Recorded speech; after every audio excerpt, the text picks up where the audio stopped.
This week on Government Matters. Well, the Cloud IT Act picks up on some of the key initiatives that fell by the wayside when we did FATARA. The road to modernizing Uncle Sam's IT infrastructure could be paved in the cloud. We have new details on the Cloud IT Act. We believe that the way that this contract has been put together and pushed out to industry and the evaluations that are going to be used are fraught with opportunities for failure. Industry has concerns about the final RFP for ENCORE III. We drill down on the implications of lowest price technically acceptable. We're really looking to move forward even faster now. We've accelerated all of our cyber initiatives for phase 2 to start controlling all of the key systems throughout the entire civilian federal government. Cyber is one of the top threats to U.S. national security. For federal agencies, a key challenge is getting everyone on board. Government Matters starts right now. From ABC 7 and News Channel 8, this is Government Matters. To our viewers around the world on the American Forces Network and here in the nation's capital, thanks for joining us. Government is the engine that runs this city. That's why Government Matters. Every week we'll bring you the top headlines in tech, security, and management. I'm your host, Morris Jones. Conservative and liberal groups are only starting their battle over the Supreme Court vacancy. New TV ads and behind-the-scenes research indicate there will be an expensive fight ahead. President Obama says he plans to reveal his choice quickly. Marcy Gonzalez has more. Democratic Senate Judiciary Committee members meeting with President Obama to discuss potential nominees for the Supreme Court. We didn't recommend names. We didn't recommend any changes to the process. What is at stake here is the Constitution. The death of Justice Antonin Scalia last month leaving a vacant seat in the nation's highest court, one the president has vowed to fill, despite Majority Leader Mitch McConnell and other Republicans insisting they will not allow a hearing or vote on anyone Obama nominates. There hasn't been a vacancy created in a presidential election year filled in 80 years. So this vacancy will not be filled this year. We will look forward to the American people deciding who they want to make this appointment through their own votes. But according to the latest ABC News Washington Post poll, 63% of Americans don't think the selection process should be stalled. They say, let the people decide. Well, the people have decided. We're not going to drop any nominee into an election year cauldron. President Obama again insisting he will not be influenced by GOP pressure. I don't feel constrained in terms of the pool to draw from. In terms of who I select, I'm going to do my job, and then my expectation is going to be, will the Senate do its job, as outlined in the Constitution? And still no timeline on how soon a nominee could be announced, and despite plenty of speculation, still no official word on who is being considered. Marcy Gonzalez, ABC News, New York. A nationwide network of more than 300 federal labs has one goal in mind. It's called technology transfer, or T2 for short. Here's the idea behind it. T2 starts with research and development funded by taxpayers and results in scientific breakthroughs. The transfer is complete when those breakthroughs pay dividends to the U.S. economy. Diane Cho has this special report. You may not realize it, but some of the common things you use all the time. GPS was originally developed by our nation's top defense laboratories for use in military operations. Were created with the help of federally funded research. A program instituted by the Department of Defense to help military commanders manage information overload has now become part of the Apple iOS we all know as Cyrrus. Okay, I set up your meeting for today. The Federal Laboratory Consortium for Technology Transfer Chair Paul Zielinski says it focuses on getting technologies out of its laboratories and into the marketplace. What people don't realize is actually we have a very large investment in research and development across all the different agencies and laboratories.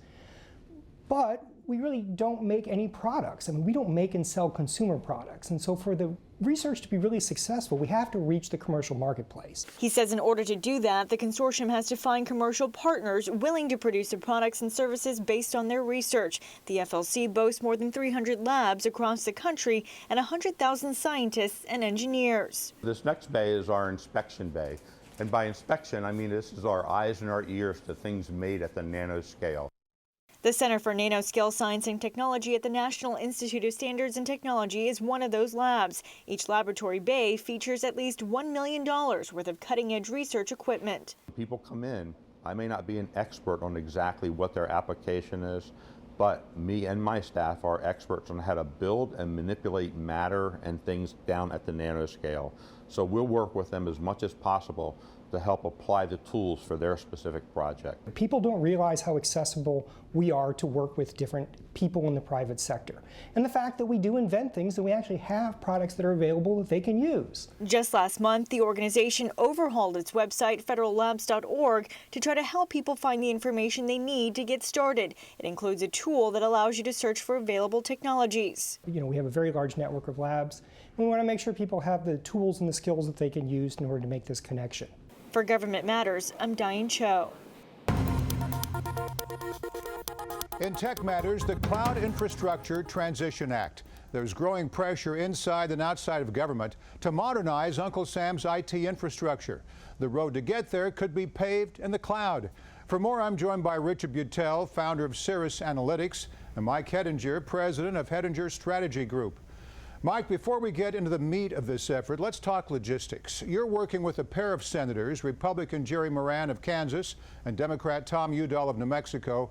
When will this bill be introduced? Well, we're still looking at that. We've been working with the two senators as well as talking to some folks on the House side for a number of months. We expect that we will see introduction here in the near future, but we haven't gotten to an exact date. We know it will be soon, and we continue to work with the senators to refine the language and answer some questions that have been raised as we've gone through this process. So we're hoping it'll be probably in the next month or so.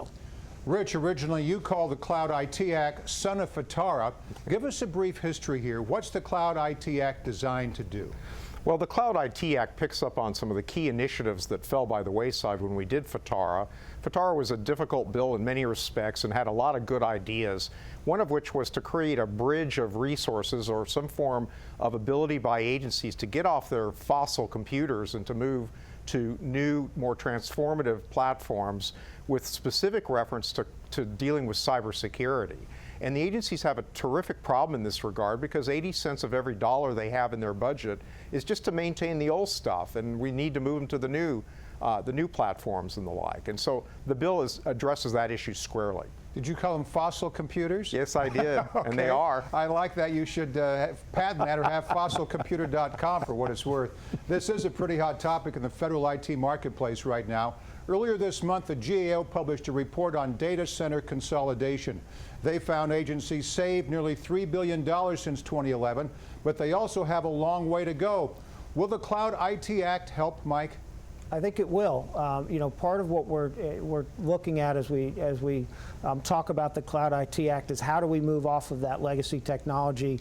And so, you know, not specific to data centers in terms of the language that's actually in the bill, but just the idea of moving away from legacy technology, having a bridge, as Rich talked about, to fund the overall transition, I think will help dramatically as we try to get away from that fossil IT and move to more innovative technologies, reduce space, reduce the cost of data centers, and save money with power and a host of other things. Now, meanwhile, Meritalk reports FedRAMP, the Federal Risk Authorization and Management Program, is taking heat for a logjam and concerns about transparency. Meritalk says some people are even privately calling for the removal of FedRAMP Director Matt Goodrich. I'd like your perspective here, Rich. Is FedRAMP broken? Does Goodrich deserve all this criticism? And will the Cloud IT Act help? Well, FedRAMP was set up with a qualify once, use many times philosophy. And when it came up to us on the Hill several years ago, we thought this was a great idea.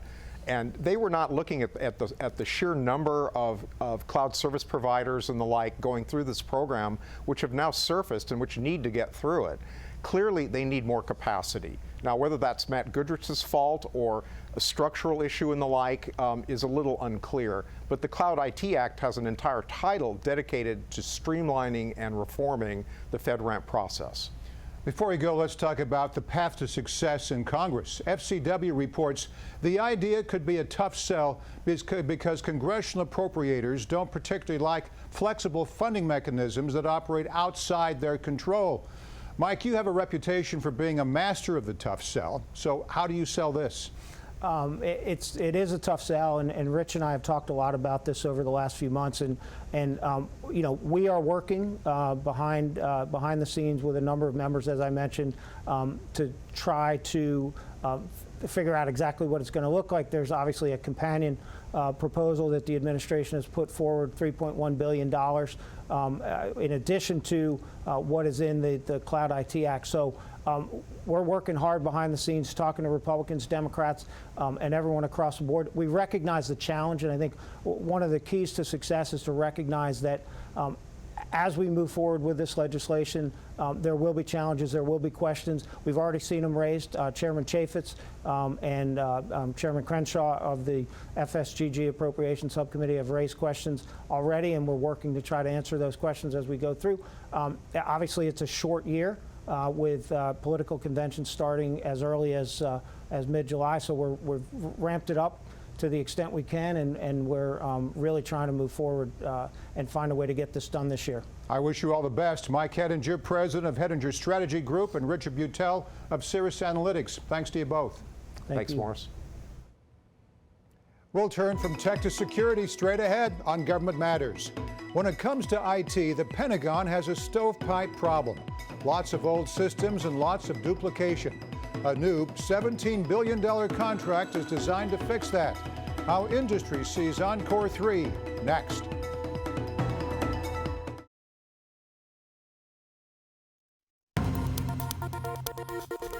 In security matters, the final RFP for ENCORE III. This month, the Defense Department released a final request for proposals on a $17.5 billion contract. The goal is to help DISA develop the Joint Information Environment.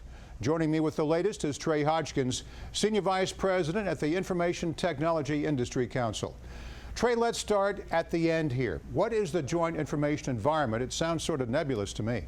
So it's intended to be a way for the department to begin to put on common networks and systems and platforms all of the different information sharing capabilities that the warfighter needs out there. All right, makes sense. Now enter ENCORE III. Here's how the RFP puts it. DoD is transitioning from a collection of stovepipe systems and architectures to an integrated and interoperable environment. Many costly redundancies and duplications of functionality exist within the current legacy environment. So generally speaking, DoD thinks this will save money, replace legacy systems, and make everything work in a more seamless manner. Functionally, what will that allow them to do? Well, we believe the goal is a very worthy one, and it's one we're seeing across the government enterprise. But we believe that the way that this contract has been put together and pushed out to industry, and the evaluations that are going to be used are fraught with opportunities for failure, and they will struggle to get the services they need and the skills they need to meet these objectives. You've got a good point, because there are concerns about the way DISA will evaluate proposed services. I'm talking about LPTA, or lowest price technically acceptable. NextGov reports more complex services are usually rated first on their technical merits. In an LPTA contract, price matters above all else, and superior technical solutions could be ruled out simply because they aren't cheap enough. So how does industry feel about DISA's decision to go with LPTA, and how will it impact the final product? Well, we think it's actually 180 degrees opposite of the instruction that Deputy Secretary Kendall laid out exactly a year ago this week in a memorandum about when it is and when it is not appropriate to use LPTA. We think that this contract is not a good example of when it should be used. Now, Defense Secretary Ash Carter and other top DoD officials have made a concerted outreach to Silicon Valley this year. Will that have any impact on ENCORE III? It could, because those small businesses want to come in, they want to find out how to be part of the solutions, they have innovative offerings to bring to bear, but they look at how these things are put together and how they'll be evaluated, and they will struggle perhaps in making the lowest price technically acceptable evaluation fit in their business models. Well, frankly, many of them, particularly the smaller ones, are looking to build a business and grow it and make enough profit to succeed. Now, Trey, responses to this massive RFP are due on April 4th. How would you advise companies interested in submitting a proposal? Well, industry is going to keep trying to change the way this is offered, but I think that the companies are going to have to work to make sure that they can offer the skills that they can deliver at a rate that, unfortunately, is going to have to be a race to the bottom. Finding out money matters in addition to government matters. Good luck with it. Trey Hodgkins, Senior Vice President at the Information Technology Industry Council. Thanks again. We'll turn from security to management straight ahead on Government Matters. If last year's data breach at the Office of Personnel Management has a silver lining, it's this. There's new urgency in government to answer the cyber challenge. A pair of cyber professionals say it starts with personnel. Next.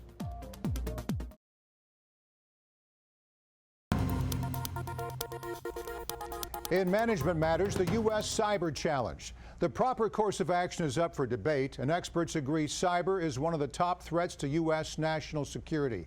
It's a complicated field littered with challenges, but everyone is finally paying attention. For more, I'm joined by Karen Evans, National Director of the U.S. Cyber Challenge. She's also former administrator of e-government and information technology at the Office of Management and Budget. And Christopher Hamm, Director of the Federal Systems Integration and Management Center at the General Services Administration. He's also Vice President of Programs at a firm. I'd like to start with a familiar topic, the OPM data breach. After it was revealed, the Obama administration really stepped up its cyber game. One tool is the Einstein program. In January, the Government Accountability Office published a blistering report highlighting Einstein's weaknesses. That report prompted Secretary Jay Johnson to defend Einstein. Karen, I'm curious, where do you fall on this? Is Einstein worth the cost? Einstein program, if properly deployed within the agencies, really is a good program. There are different phases of the Einstein program going forward that'll really help the agencies to be more proactive in their defenses against the ongoing threat that's happening within each and every department. Chris, you play a critical role in the nation's cyber strategy. One of your top priorities at FedSIM is the $6 billion continuous diagnostics and mitigation contract. The OPM breach slowed things down a bit. Give our audience a progress report. Where is CDM today and where is it going? CDM definitely has legs. The OPM breach created the urgency that we were looking for in order to really implement the initial control over all of the Phase 1 networks and sensors for CDM. We're really looking to move forward even faster now. We've accelerated all of our cyber initiatives for Phase 2 to start controlling all of the key systems throughout the entire civilian federal government. Last month, President Obama announced the Cybersecurity National Action Plan. It established a new cyber commission and proposed investments in cybersecurity and IT modernization. Plans are great, but in the end, they need to be carried out by people. Karen, this could become the government's greatest cyber challenge. How do you grade their response? Well, this is exactly what the U.S. Cyber Challenge was set up to do and why we've been working on it, because the greatest resource that you have are the people, and you need to have people to effectively implement the strategy that the president has laid out, the action plan that you have, because if you don't have the people with the right skill sets, then it becomes really difficult to achieve the results in the plan. And so this is really what the U.S. Cyber Challenge is working on. It's growing the aperture of people to get them along the path so that they can become cybersecurity professionals and fill those key slots both within private industry and within the federal government.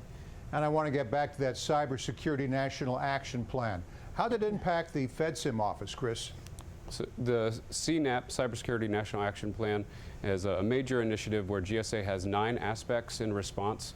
We're focusing on the CDM effort right now, but the incident response aspect will be the next thing that GSA tackles, and that's the ability to respond to breaches like we had at OPM.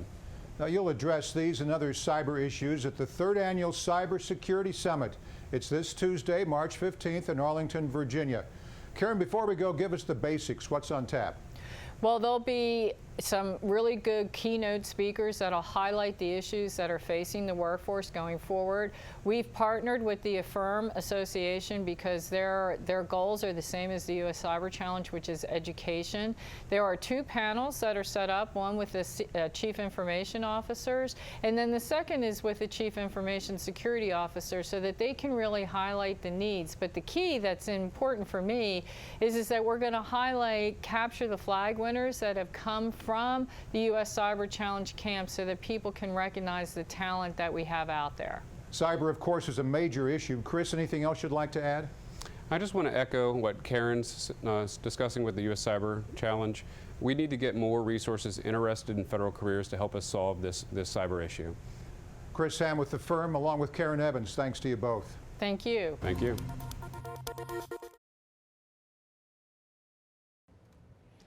The death of Nancy Reagan at age 94 has rekindled memories of a presidency past. The so-called Reagan Revolution reshaped American politics, ushered in the end of the Cold War, and telegraphed a cheery optimism to the American people. Mrs. Reagan will be remembered for her style, her influence, and her love for the Gipper. David Muir has more. Their love affair began in Hollywood and took them to the White House. President Reagan to us, to her, he was just Ronnie. They met in the 1950s, starring together in Hellcats of the Navy. How do you know so much about the moon? I know a lot about it. I spend all my time looking at it when you're away. Marriage, children, his run for public office. It's a smashing victory for Reagan. If I start to say what's really in my heart, I'm afraid I'll start to cry. So thank you very much. Becoming the nation's 40th president, she never left his side. Rare images from the Oval Office, cleaning up her Ronnie. The president cutting in as she danced with Frank Sinatra, the royals, Prince Charles and Princess Diana. And after his presidency, after he revealed he had Alzheimer's, Nancy would become even more the protector of his legacy. Just 4 years ago, Ronnie stood before you and spoke for what he said might be his last speech at a Republican convention. Sadly, his words were too prophetic. But his words for her will be remembered too. His handwritten letters. "I can't remember ever being without you," President Reagan once wrote. "I love you very much indeed. Will you be my Valentine from now on and forever and ever? I love you very much." And that's the latest from Washington. Thanks for being with us. I'm Morris Jones. We know your week is filled with other matters. Save this half hour for us.